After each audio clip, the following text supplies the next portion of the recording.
Hi,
welcome back to Health Sharing Show, 营在健康, that brought to you by Decho Bio International, Senin Berhad. I'm your host today, Leslie. Today, we are very honored to invite our special guests, Dr. Subra and Dr. Penny. Dr. Subra is a primary healthcare professional and general medical practice. Welcome, Dr. Subra. And Dr. Penny is Decho Bio Chief Nutrition Scientist who is specialized in phytochemical and bioactivities of natural products. Welcome both. Hi, Mr. Leslie. In the previous episode, we had talked about the anti-aging product that Mr. Lee Ka-sing is consuming. Today, we will discuss the second dose booster versus nutrition and immunity.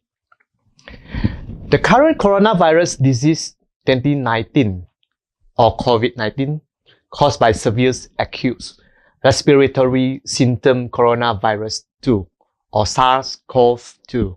Despite that, more than 2 years have passed since the first appearance of COVID-19. The lifestyle, economic activities, the social behavior of our world are still being impacted by this pandemic. Great progress have been made in controlling the COVID-19 pandemic.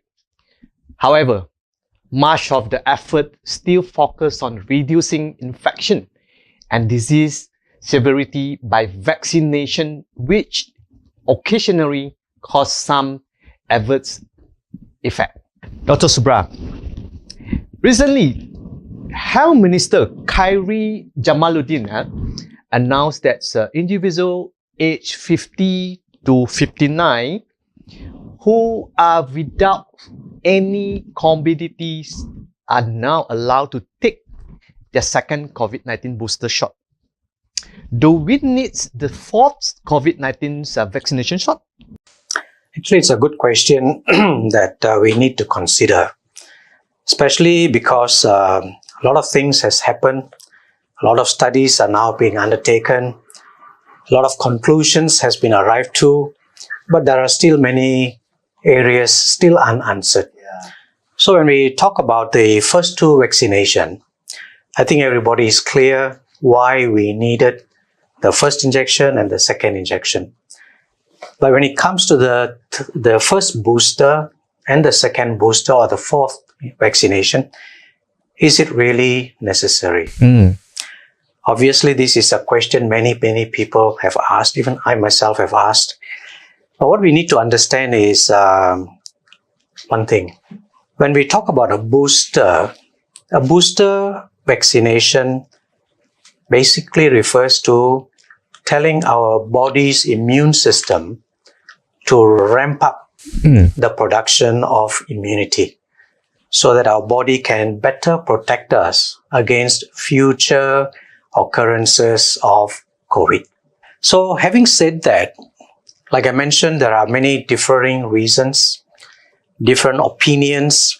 Some have said it is important. Some have said, well, I'm not sure. Some saying, I will hold on. Let's see what happens. Yeah. So this has been going on for some time. But what we can say is that for those people who have underlying disease, for example, high blood pressure, kidney disease, lung problems, cancer, diabetes, and such like chronic diseases, it is advisable that they obtain the second injection. Of course, initially it was for those who are 59, 60 and above.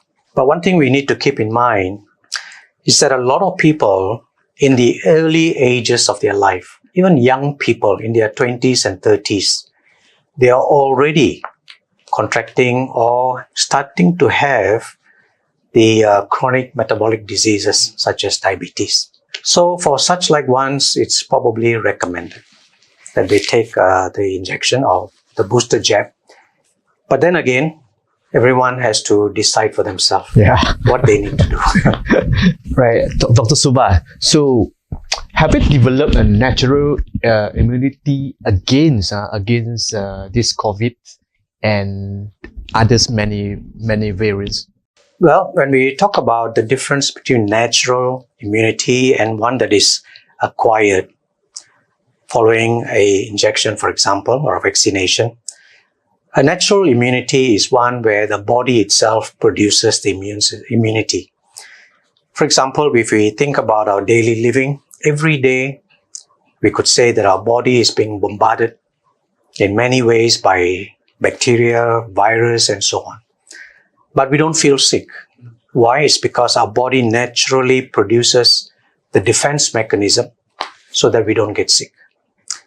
But in other instances, we need to have the acquired or vaccine-induced immunity simply because our body is not primed or our body is not producing a very specific antibody against a disease. For example, COVID. Now, before COVID came into the picture, people generally did not have an antibody to fight against this. So many people were dying. Okay, but later when the vaccines came in, it sort of induced the body to produce specific immunity against COVID. So that is why we have to think about it very seriously. And of course, the other issue is many people wonder, with the passing of time, the COVID virus is also changing. So is it that the body is going to adapt? Or do we need to keep coming up with more and more vaccines or booster shots? One thing we really admire about our body, the way we are created, is that our body can also adapt itself to various types of variants. Okay, so it's not always that we need to actually have a booster shot. Sometimes our body can itself come up with the appropriate immune system to fight against certain variants. Then how long after the COVID can a person that actually get for the fourth jab? So again, here there's a lot of differing opinions. We need to keep in mind that a lot of studies are currently being undertaken. Even our own Ministry of Health is doing a lot of studies locally. Many of these studies are available on the ministry's website. A lot of studies are also being done in other countries. For example, in US, the Johns Hopkins University is doing a lot. Mayo Clinic is doing a lot. So when we think about when exactly do we need the fourth jab, there is no clear-cut answer. It's not like saying, okay, 2 months after the last jab, you should take it, or 1 month after the last jab. Because every single person is very different, like 3 of us. We are all individually different, and our own immune system is also very different. So we all react in different ways. Now, personally, I got the first booster shot in November last year. But I still ended up with COVID in May this year. Just 2 weeks ago, I went for my second booster jab. So, of course, there is some who say that we should get the second booster jab after 2 months, after 3 months. But then again, it differs from individuals to individuals. But it's always good to think about it, especially if you have underlying disease. What is the impact of a COVID-19 on human's body?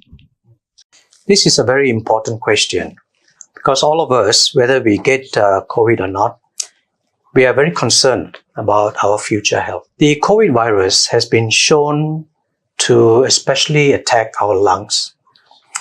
And that is quite easy to understand why. Because for us, for humans like us, the 2 major entries of germs, of virus, or bacteria is through our nose and through our mouth. So the lung becomes then the first point where the COVID virus can attack. And it can leave scars or damaged lung tissue. So when this happens, then you can understand the recovery process is very slow and it will cause long-term problems. For those with heart issues, heart problems, COVID virus has been shown to cause inflammation of the heart muscles. And these too can cause long-term issues. For some people, they are affected emotionally, mentally, and kidney disease people also will be badly affected. So there are many areas of our life that the virus can actually have an impact on a long-term basis. For those who generally have, for example, shortness of breath, easily fatigued or feeling unusually tired. Okay, now these are symptoms of long-term COVID, we could say, and that can interfere with our day-to-day living. So we need to do a lot of exercise, for example, breathing exercise, and above all, we need to also take care of ourselves, our lifestyle, our food habits. And if we are in the industry where we travel a lot, like traveling overseas or domestically, and we are in the sales industry, in the manufacturing industry where there's a lot of interactions every day, then it'll be wise to also have our masks on. A healthy and balanced diet is widely considered to be essential for improving the immune system. During the COVID-19 pandemics, it is often said that eating certain foods can boost immunity. Does this actually make sense? Let's explore this topic later. We'll come back.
Welcome back to 赢在健康 Health Sharing Show.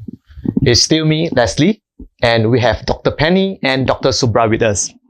Now we would like to go to Dr. Penny. Dr. Penny, a healthy and balanced diet is important because it provides you with enough energy and nutrients to keep your immunity system functioning properly. Malnutrition can impair immune function. So, is there a single food or nutrients that can boost human immunity and even prevent infection with the new coronavirus? Thank you, Mr. Leslie, for the question. I would like to relate this question to Mr. Subra, that he answered the question previously. Yeah, previously was asking, do we need to keep on taking booster? And Dr. Subra, the answers that our body were able to produce the antibody to tackle the changes of different kind of variant. Yeah, so that's very important. But in order for us to do that, we need to give our body a very strong nutrient and also food support. So there's no single food or nutrient that can just support the immune system, because different food will give you a different nutrients. In fact, they give you a combination of different kind of nutrients, vitamin, minerals, phytochemicals, and all these nutrients and phytochemicals, they will work in synergistically and to support your immune cell in different stages, because we have many kind of immune cells. Now we got the T cells, we got B cells, we got natural killers, we got phagocytes. So all this, they will use different kind of vitamins and minerals. Yeah. So especially we have to take more fruits and vegetables, at least 5 different kinds of fruits and vegetable a day, which they will give you a different kinds of vitamins and also minerals. And also another point that we have frequently and commonly forgot is probiotic. Yeah, probiotic is one of the important ingredients that we have to incorporate into our daily diets, because in our body itself, actually our guts probiotic, the bacteria that are actually living in our gut, is closely related to our immune system, our immune health. Yeah, and in fact 2 kg of our body weight actually is contributed by the bacteria that living in our gut systems. So it's almost equivalent to 10 trillion kind microbe that living in our gut systems. Yeah, and easily in our gut system itself, our digestive tracts, that's living more than 1,000 kind, more than 1,000 kind of different species of these bacteria itself. So digestive, and it's very importantly that we have to understand that 70% of our immune cells actually is residing in our digestive tract. Yeah, that's why it's very important that we have to ensure a different species, a diverse kind of bacteria living in our gut system. Yeah, and how to make our the different kind of bacteria, different species to grow in our gut system is we have to take in different kind of fiber. So fiber is very important. Fiber is actually a prebiotic. Prebiotic meaning to say is a food that to grow the good bacteria. So it's very important we should take different kind of fiber. So this we will get it from your fruit and vegetables. That's why it's very important to take different kind of fruit and vegetable, at least 5 different kind of fruit and vegetable, especially the vegetables and fruits that with very colorful, red, yellow, oranges, green colors. So that will help you to grow different species of bacteria in your gut systems. And other than that, also try to incorporate more probiotic food into your daily diets. For example, like yogurt, or maybe those cheese, or take those fermented fruit like kombucha, tempeh. Okay, so these are the probiotics food that we should incorporate into our diet, so to give us to grow our bacteria. Then doctor, what nutrients can actually improve immunity? Yes, correct, Mr. Leslie. Of course, we will say that there's no single nutrients that can provide immunity. In fact, we have to take in different kind of nutrients, especially like vitamin C, vitamin B, vitamin D, vitamin K, and then zinc, selenium, and copper. Yeah. So let's start with vitamin C. Vitamin C is one of the vitamin that very commonly we will discuss about. When we have COVID, we take vitamin C. Or when we have flu, we take vitamin C. In fact, if we want to be pretty, fair skin, we will take vitamin C as well.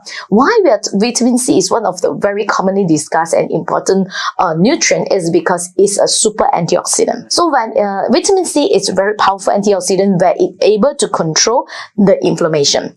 And also it's very important because it will able to boost a kind of immune cell that in our body. That immune cell called phagocyte. Phagocyte is a first line immune cells that whatever bacteria or maybe pathogen or maybe abnormal cells that happens in our body system, this first line immunity will come into attack. So vitamin C is particularly boosting the first line immunity. And evidence have shown that high dose of vitamin C, you were able to reduce the lung inflammation that caused by virus, for example, like COVID or maybe H1N1. Yeah? So you can actually take in more those highly contained vitamin C fruit, okay, especially acerola.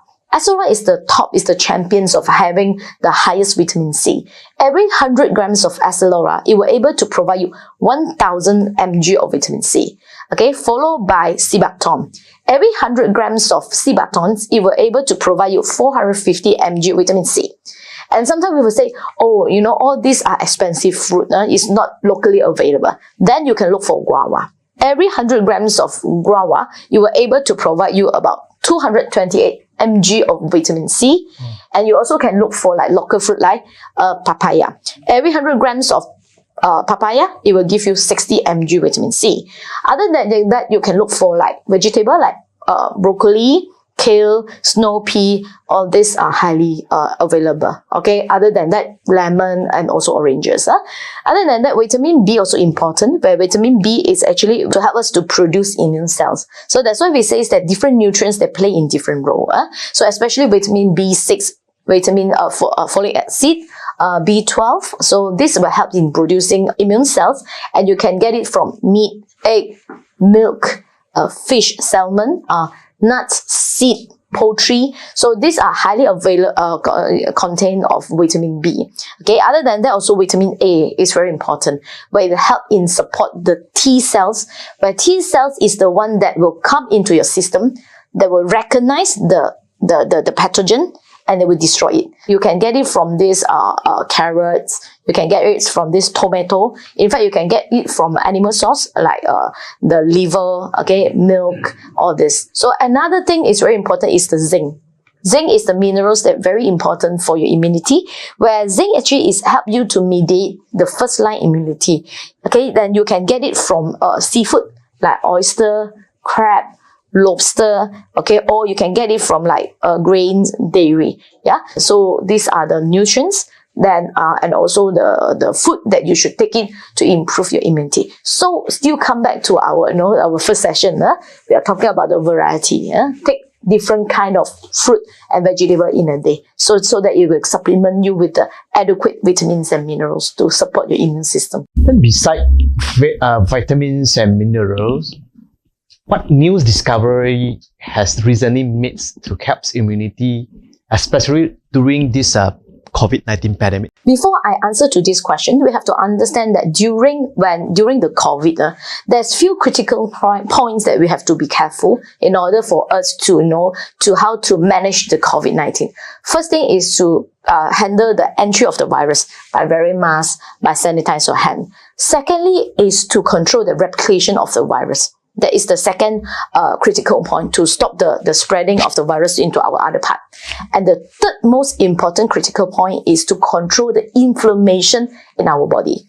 And what actually causes damaging to our body system is the severe inflammation that happens in our body. We call it cytokine storm. Yeah. So when we discuss about this is there's very interesting. We call there's found China. They found one particular herbs that have been traditionally used in the Asian country in treating the respiratory system, which is cordyceps sinensis. Cordyceps is 冬虫夏草啦，冬虫夏草. This is very commonly Chinese. We really know it very well.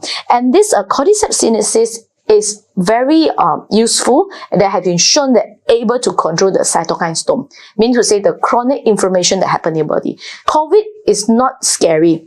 It's the chronic inflammation that's killing. It will damage especially your lung and also your other organs. And because of this multiple organ failure, that's caused death in COVID. Yeah. So in order to handle the COVID, the most important thing, you have to control the inflammation that happens in the body. So cordyceps sinensis, it shows that able to control the cytokine storm, which is the chronic inflammation, and so that it will help to reduce the fibrosis in those that COVID patient. And also it is a very important immunoregulator. Okay, not immune booster itself, immunoregulator. Meaning to say, when our body is very weak, alright, so this cordyceps sinensis were able to boost up our immune system to fight against it, like by activate the systems of our immune cell, increase the number of antibody that are available in our system, increase the strength, okay, the activity of phagocytes in our body, and then increase the numbers of killer cells. Okay, when up to one stage, right, our immune reaction is too severe, it will start to damaging, it will cause a lot of inflammation in our body and start to damaging our organ. And this immunoregulator will actually tune down the immune response, okay, by cutting down the number of immune cells so that it do not cause damage to our body. And cordyceps sinensis is a very good immune regulator. So this cordyceps sinensis has been shown in a study in China, 2010, among those adults that 50 to 75 years old, by using 12 weeks of supplementation of cordyceps sinensis, it able to increase the number of natural killer cells in them, and also it are able to boost up the exercise performance and also the metabolic and ventilator capacity among the subjects. So this is especially related to COVID patient, because once we contracted COVID, after that we find that we have this difficulty in breathing, shortness of breath, weak institution. So thus cordyceps sinensis have been shown in the China studies, it's able to do it. Yeah, and in China as well, also in the year of 2007, by taking 1.5 gram and 3 grams of cordyceps sinensis, it were able to help in those adult with the moderate asthma. Yeah, by 2 months supplementation, it were able to reduce the serum markers of inflammation in the airway. So this is very important for COVID patient, because very commonly we found that COVID patient, after they recover, they will suffer from the post-COVID symptom. They have difficulty in breathing, they have the symptom of asthmatic. And another one that's very interesting that I would like to introduce is the tiger milk mushroom. In Malay, we call it cendawan susu harimau, and it's very commonly that discussed among in traditional use in this Southeast Asia. And according to the Fox law, where this tiger milk mushroom will be growing in the spot that where the female tiger nursing the little cubs. So where's the milk dropping on the ground, that's the place will grow the tiger milk mushroom. So this has been traditionally used in our those Aboriginal Orang Asli, especially among the Temuan. The Temuan Orang Asli will use this tiger milk mushroom to treat anyone that with the cough and also asthmatic. Yes, and also to strengthen those people have a very weak body. And according to very proudly we say that in a recent study in the year of 2021, there's a study have been done in Dr. Tan Chun Kiat from the UCSI. It has been shown that tiger milk mushroom, able 3 months supplementation, taking 3 months, it were able to improve the respiratory health and also the immunity and antioxidant in the body. Yeah, so tiger milk mushroom actually is the national treasure in Malaysia. It's really our harta benda lah. So it's something that we are very proud of. Apart from nutrition, are there any adjustment in life that actually can activate our immunity? Yes. So besides the nutrients and also vitamins, we also very important that our lifestyle is important. Okay, make sure we have adequate sleep. So long-term staying up late and not that getting adequate sleep will cause our body weak, and easily we were susceptible those of virus infection. Yeah. So for adult, we have to sleep at least 7 to 8 hours. For elderly, we have to sleep at least 6 hours. For children, you have to sleep at least 8 hours and above. Exercise is very important. Okay, exercise have been shown that able to make white blood cells to circulate more quickly in our body system. So our immune cells is the white blood cells.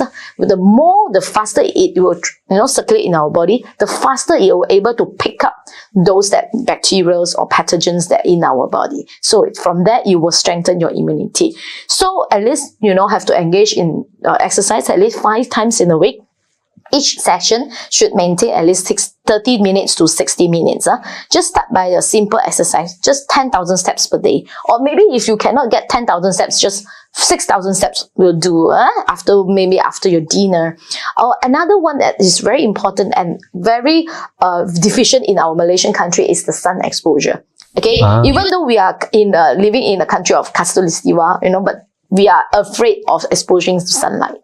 According to UKM, a search on 2022, this year research, it found that a lot of us actually vitamin D deficiency, and especially among the Malay and also female, because they cover their body. And it shows that actually by regular exposure to sunlight, it will able to reduce the infection of the influenza virus, and also to reduce the numbers of respiratory disease. For example, like sore throat, cold, or nasal congestion. As I mentioned, okay, vitamin D is an immunomodulator as well. So try to expose to sunlight. Okay, 10 o'clock in the morning, or maybe you can choose 3 o'clock in the afternoon. Yeah, these 2 sessions will have the lowest UV light, and each session do not more than 30 minutes. And last but not least, always smile. Okay, according to the Stanford University, it shows that actually laughter able to increase the numbers of antibody and also immune cells in our blood and saliva. So this is a free immunity booster. You can actually help yourself to boost your immunity just by laughing, being positive thought, yeah, being happy and control your emotion. But somehow some people, maybe because we are very stressful, because we are living in a very stressful lifestyle, especially in works. So if you feel that really you're not able to control emotion, I will actually suggest advice to our audience online. Yeah, look for professional help. You look for a counselor, look for professional help to help you to handle your emotional stress. Yeah, so this is 4 points very important: sleep, exercise, sun exposure, and also laughter. Yes, doctor. What is the best the lifestyle nutrition recommendation for those mild to moderate COVID patient? Yes, this is very relevant question, because nowadays when we have contracted COVID, especially mild to moderate, we are quarantined at home. Yes. Yeah. So according to the latest research, they are looking for the integrative management. Yeah, means not only by using medication to control the COVID patient, but also integrative way, using different perspective or different way to actually helps to manage the COVID patient. Yeah. First thing is the nutrition, as we mentioned. Okay. Take anti-inflammatory diets. Anti-inflammatory diets, we have mentioned it before in our previous session, Mediterranean diets.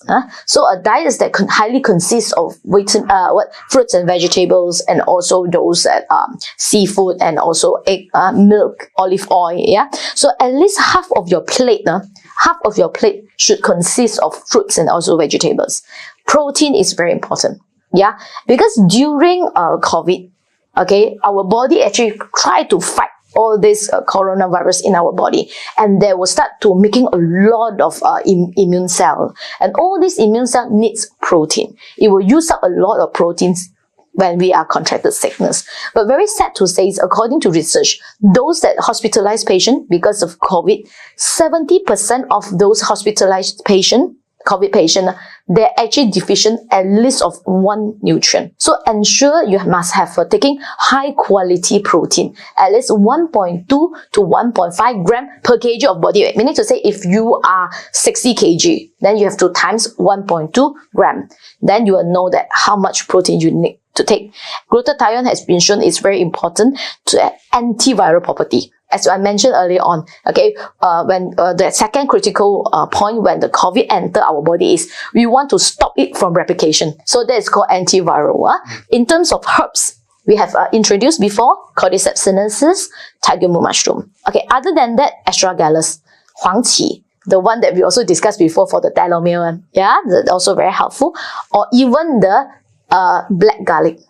the black garlic. Black garlic is a fermented garlic, which very high in antioxidant. Yeah, and also exercise is important. Okay, especially those COVID patients, they will have difficulty in breathing. So you can practice qigong, the breathing, at least like 20 to 90 minutes in a day, or some breathing exercise. Okay, like Tai Chi breathing. 我们讲太极运气. If you don't know qigong, you don't know Tai Chi breathing, then you just sing you become a toilet singer. Yeah. So you sing yourself out, you sing out, right? That will actually make you laugh, happy, and also it will help you to exercise your breathing. Or maybe aerobic exercise, just 15 to 30 minutes in a day, 3 to 4 times in a week. That would be helpful. Other than that, stress reduction is very important. One skill is very important that we need to learn is stress reduction skill. Previously, we do not emphasize that, but we find that a lot of people actually having this, depression issue. So then, especially during COVID, so we have to very important know how to, handle stress. You can do meditation, yoga, Tai Chi, or simply guided imaginary. Meant to say you are lying on the bed of COVID quarantine 7 days, then you start to imagine, I go seaside lah, I go shopping lah, right? So you just by feeling relaxed, or maybe, by expression art, right? You drawing all these things, or simply aromatherapy would be helpful, lavender essential oil, yeah, or go more to nature. So these are the integrative way, not only by medication, but also by your different of tips. It will help you to feel better and recover better during the COVID, especially the mild and moderate. Okay, thank you, Dr. Penny and Dr. Subra. In conclusion, both second dose booster and nutrition are very important, as long as our immunity is stronger enough to fight against virus. Next episode, we will invite a prominent figure to talk about the severity of post-COVID-19 symptoms after recovery. Believe that most of us now know about him, especially in the past 2 years of COVID-19 pandemic. Stay tuned for our next show. See you.